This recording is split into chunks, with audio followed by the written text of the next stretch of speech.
we haven't assigned the material yet. I only added what geo I want to assign the material to, but I need to specify this material path as well. So let's drag my material path into this. And now you can see here, I have this shader now essentially properly set up. I'm gonna hit 1 again to jump back into my pixel surface. Let's go here and change the color and it will update. So now we just wanna set up our basic textures that we exported from Mari, and we don't wanna really do any overrides when we set up this base test object that we just wanna apply our textures to. The main goal for a texture art is just to test your textures and see, for example, let's say that you're working on a roughness map. You want to see here what your roughness look like onto the object without any overrides. And that's kind of important, because if I now go in here and make this neutral, when you want to pass over your textures, you want to pass them over in a state that makes sense for Lookdev.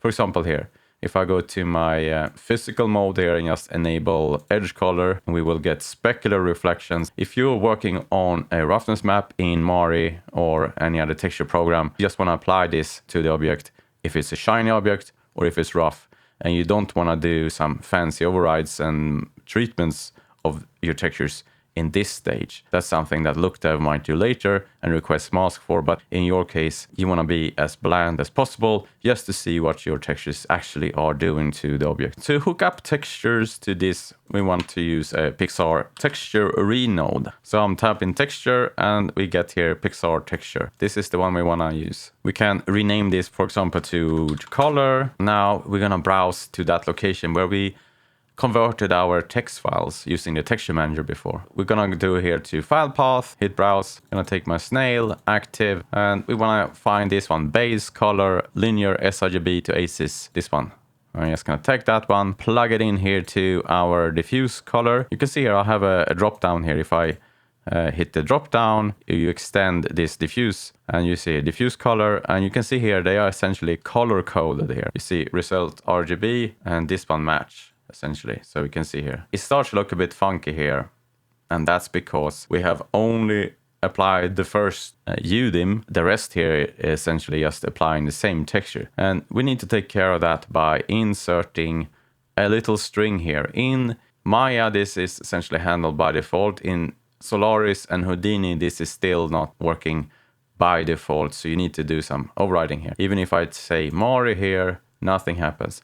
You need to essentially take away this 1001 and insert brackets within UDIM like so. We have a uniform specular at this moment, so we want to now start to hook up the textures. In our case, we have a metallic map, so we want to now start to hook up that portion so we get the metallic and the specular working properly. I'm just going to rename this one to metallic. I'm going to browse for my metallic map. It's going to be this one. We want to go in here and do the same override UDIM like so. I'm just going to control B here to full screen and start to do some housekeeping here when it comes to layout here. I know that I need some room, and I'm just going to hit Shift S. I like these type of essentially noodles here. So Shift S, you get straight or curved. I like the curved one better. We need a Pixar metallic workflow now. So Pixar metallic workflow. We're gonna hook up my base color into the base color and result diffuse into this one. We're gonna have our metallic result R into the metallic map.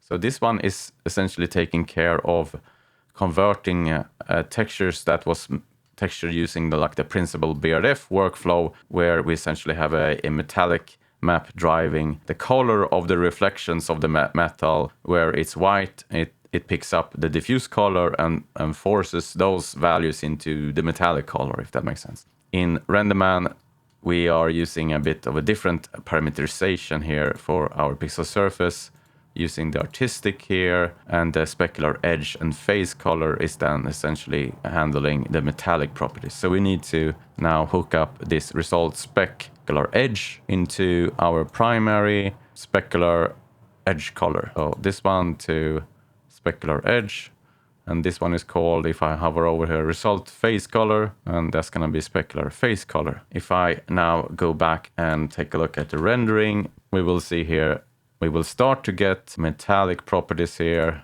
where we have those metals over there. We still have a uniform specular roughness. So we need to insert a specular roughness map here now. I'm just gonna Alt drag this one metallic map and say PCR specular roughness. I'm gonna browse for my roughness map. It's gonna be this roughness linear data. Yet again, go in and change this to UDIM. I'm gonna take my result R. You can see here in Renderman and the Renderman shaders, if I control B here again, see here the color coding is kind of telling you a bit what type of values we are dealing with. And we see a specular roughness is a float and this one is a float. So I'm just gonna hook the result R into my specular roughness here. I'm gonna frame these here. So what I mean by framing is to select these and go to this one here. And we essentially get the containers. I know that this one is belonging to this effect here. Control B, and now we will have my roughness set up. In the next episode, we're going to take a look at how we can use the bump in this material. If you want to support my channel, consider dropping a comment in one of the videos with information of upcoming episodes you want to see from Meshmen Studio. See you on the channel. Bye bye.